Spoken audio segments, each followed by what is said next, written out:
news spread around the land of Egypt that Yosef's brothers and his family was arriving to the country to live. Vayitav be'enei Paroi, and it was good in the eyes of Paroi.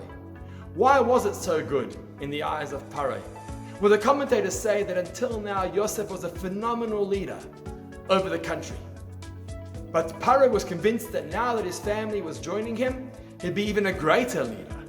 Why? Because until now he was a stranger in a strange land. But now his family are joining him.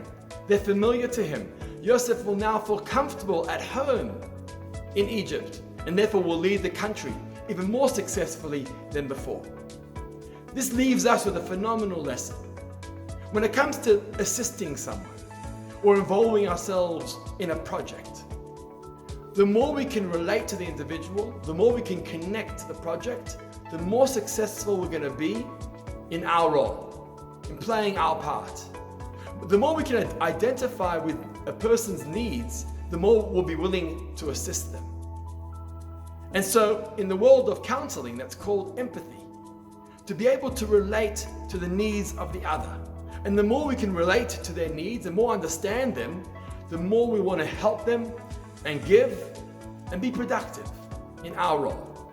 They tell a story about a great Hasidic Rebbe, a rabbi, who would meet people throughout the day, guiding them and counseling them. And by the time the day was over, his shirt and his clothes were wet from sweat.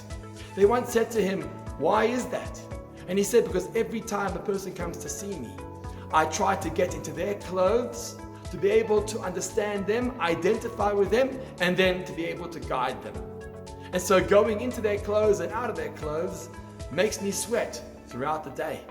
So let's empathize more with people. Let's identify with the needs of our family, of our friends.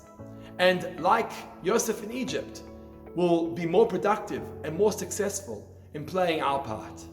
Shabbat Shalom.